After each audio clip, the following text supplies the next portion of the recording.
Good afternoon, Sharon. How you doing? I'm doing well. How about yourself? I'm doing great, thanks.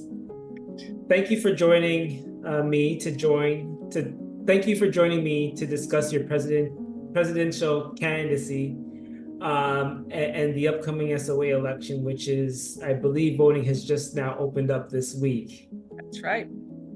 So, with that being said, why don't you tell me a little bit about yourself and your platform? Okay, I'll take a couple of minutes just to introduce myself. I'm Sharon Giffen, as you know. I am Canadian. Raised in a small town, well, actually on a farm outside a small town in Ontario. Worked most of my career in Toronto after graduating from the University of Waterloo in their actuarial program, which was, excellent. Um, Worked in and around Toronto most of my career. About 3 years ago now, I relocated out to British Columbia, and I live in the interior now of BC, where it is just a glorious view every single day. Love it there. My work was primarily, and especially in the early part of my career, sort of in product development, marketing, pricing kinds of roles in life insurance. Later in my career, I wound up with a multinational company where I had some more senior leadership roles. I was chief actuary, CFO, CRO, and I was the CEO of the Canadian subsidiary of the multinational company I worked for. The US was our largest business unit, so I certainly had lots of exposure on the US side as well. At the kind of end of that part of my career, I became quite interested in service on boards of directors. I reported, of course, to a board of directors quite regularly in my senior roles. And I kind of liked that sort of work. That seemed really attractive to me. And so I pursued my director's designation from the Institute of Corporate Directors. And so in the last 7 or 8 years now, I have been only working on boards of directors. I call it semi-retired, but but service on boards of directors is a pretty important role. So it keeps me very involved in business and in actuarial matters because all of the companies where I serve are insurance companies. So that's kind of my professional background. My involvement with the SOA, I see the globalization of the actuarial profession, and to me that's so important. The entire world only has about 80,000 actuaries, and you think of the number of accountants in New York City is probably well in excess of 80,000. So we need to really be consistent. We need to globally have a perspective that we share with other organizations, and that's not to say that we don't compete with them. Of course we do, but it's important to me that our credentials are protected. That somebody who is a fellow, regardless of which organization they're with, the world has a view as to what that person can do. So that globalization thing is really quite important to me. The other thing that I think about is more research around societal issues. We're all pretty good at sorting through our employers' issues, but there's some pretty significant things going on in society that I think could be addressed by some of our skills. And that's not to say that actuaries are going to solve world hunger. Like, that's just not practical to think about. But certainly, I think there are modeling things that we could do, searching out root causes of some things that I think our skills would be useful. And I'd love to see actuaries more participating in that kind of thing. At the SOA, I think one of the things that I would tackle is sort of the pace of decision making. and the pace of change. The world is changing so quickly that I think we need to be a little bit faster about how we address things. Not to say that I think we should be moving the exam system around more frequently, because I know how much candidates hate that. And my final comment is going to be around volunteerism. Volunteerism was incredibly important to me throughout my entire career. And I'm not sure that we're doing as good a job now at attracting in a good variety, a good diversity of younger actuaries to come into our family and to start to really be involved in the profession, not just in their career and their job. So that's kind of the overview. Thank you. So, how do you think your career and your volunteerism have prepared you to lead the SOA? Well, I certainly think from a career standpoint, I've had very senior leadership roles within the company that I worked for a long time at the end of my career, or full-time working career. And so as chief actuary, as CFO, as CRO, and CCO, and then CEO, all of those roles, they're broad. They're not narrow and specific to the actuarial profession. And I do think that helps and it matters in that I take a big perspective on things.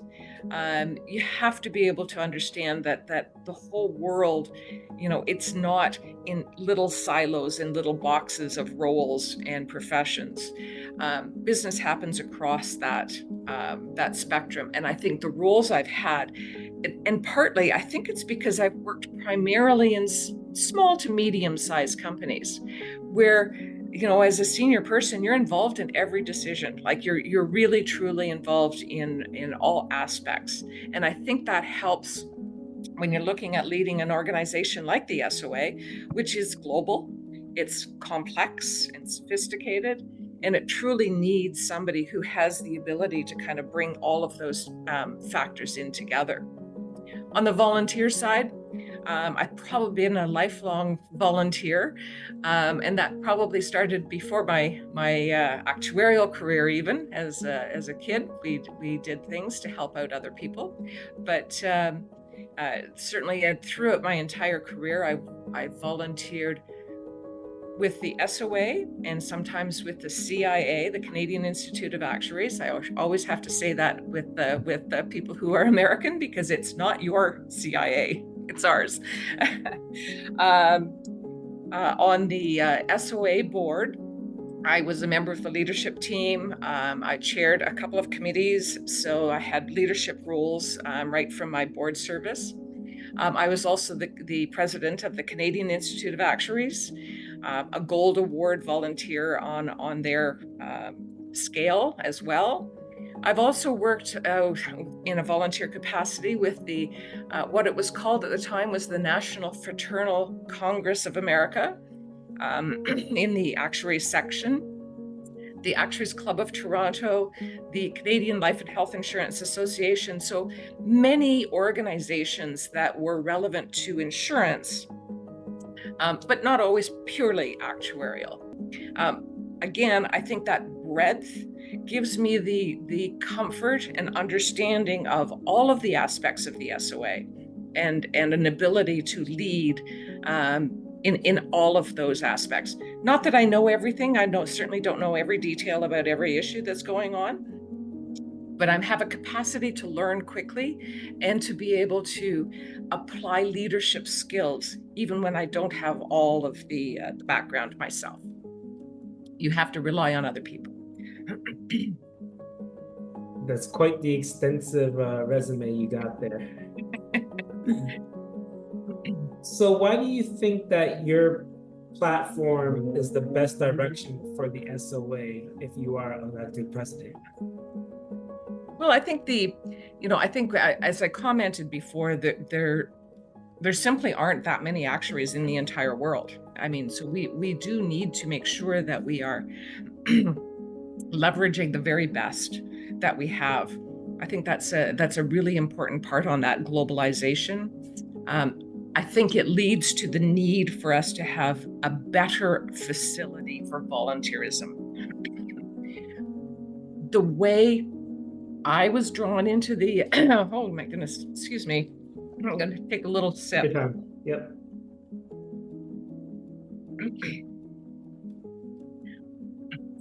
The way I think that I was recruited into volunteerism isn't the way it's going to work in the future. The generations are different now, and I think we need to be a little more specific and targeted about how we have to go about getting people involved.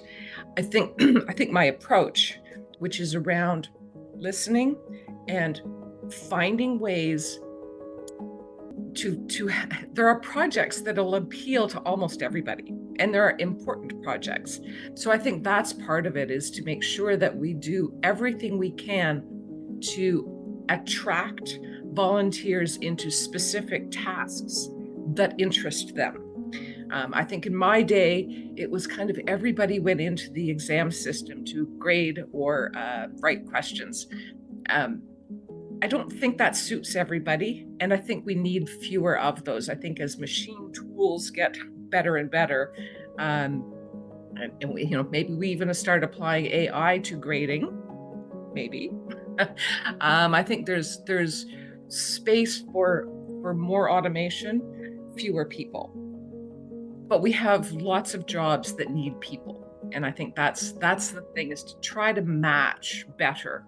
And I think that would be the approach that I would take, is to try to draw people in to tasks that they're interested in. I also find that the volunteers today tend to want to be a bit more, I have time and interest in this, and I want to get involved and do that. Then I want to step back because I've got something else going on in my life. Whereas in my day, years ago, it was about you commit to a 3-year term and you're sort of doing something every month for 3 years. And I'm not sure that's as attractive anymore. So there's a lot of different things that I think we can get at that I think can help us to approach that globalization and getting at some of those societal problems in a way that we haven't been able to do it in the past.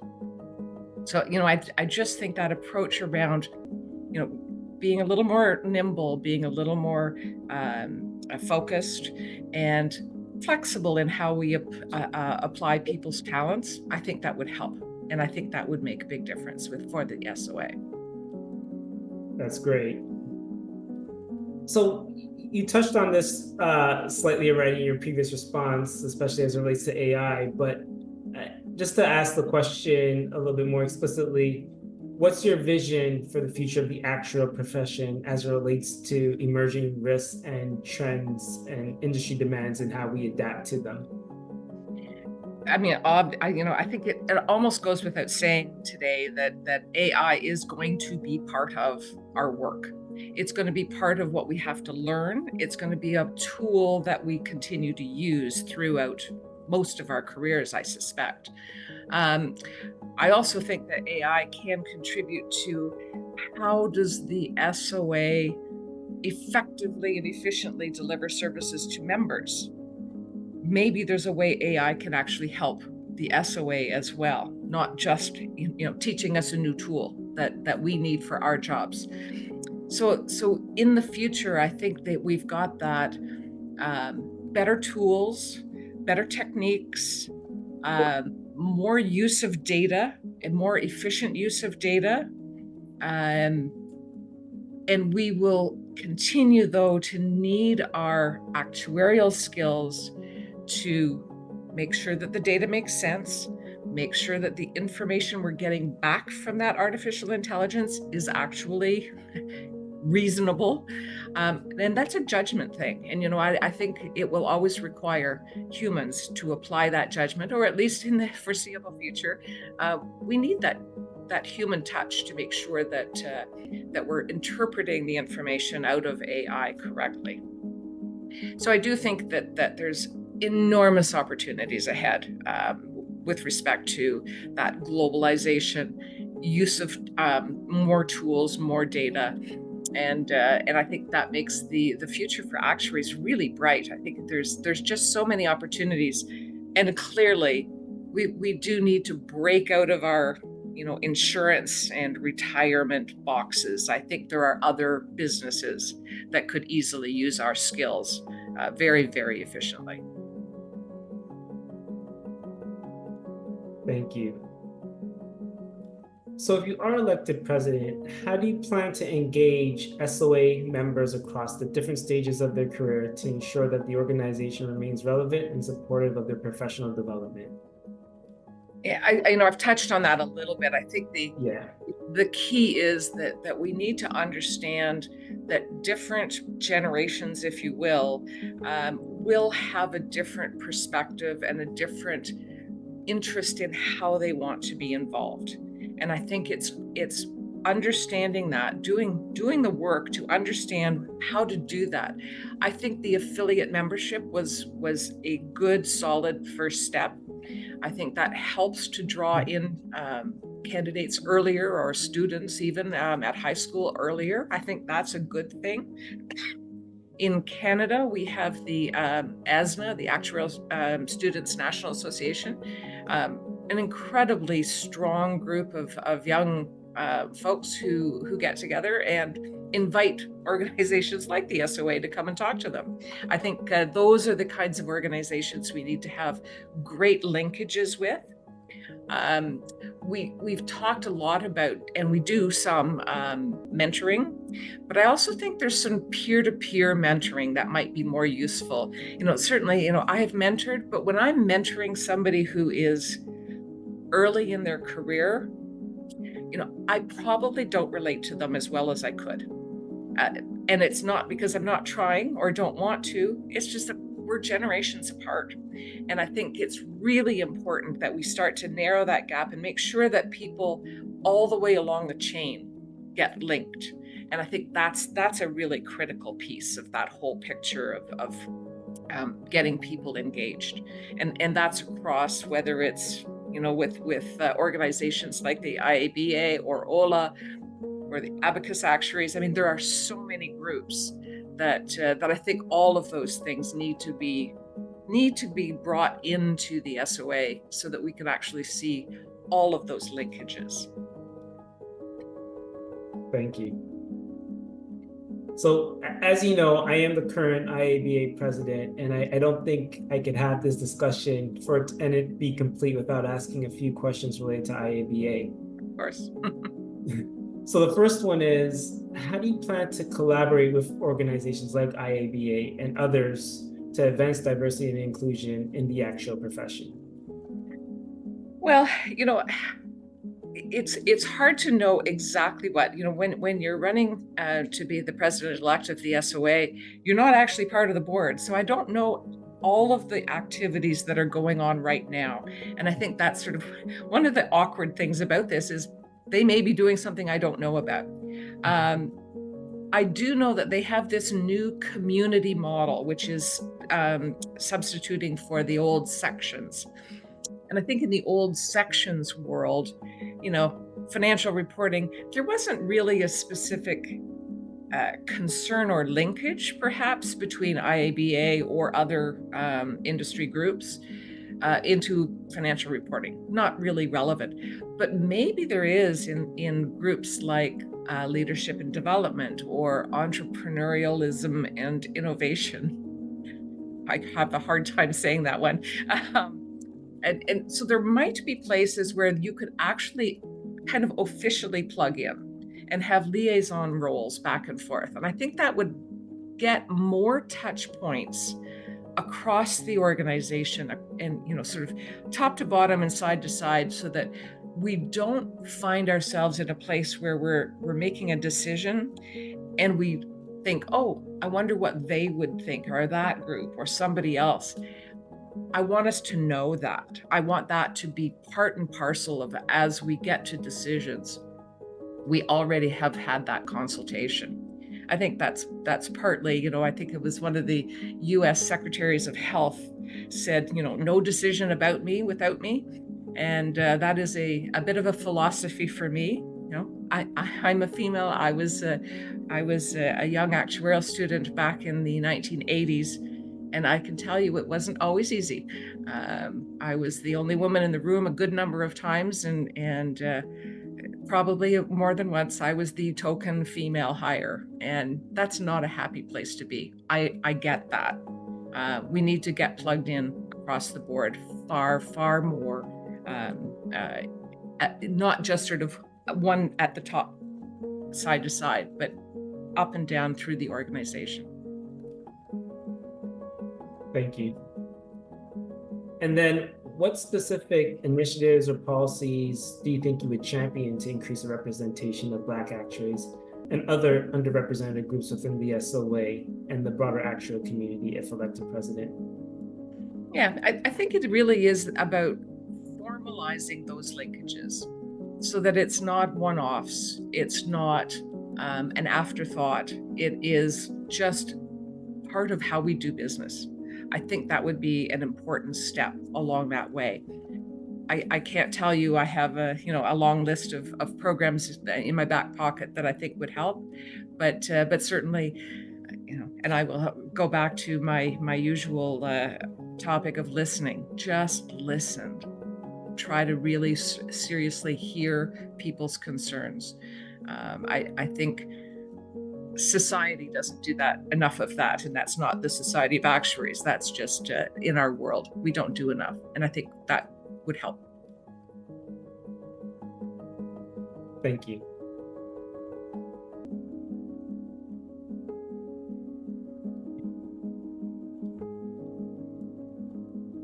And then also, and lastly, related to diversity, what do you think are the most significant challenges facing diversity in the actual profession today? And how do you propose the SOA should address these challenges?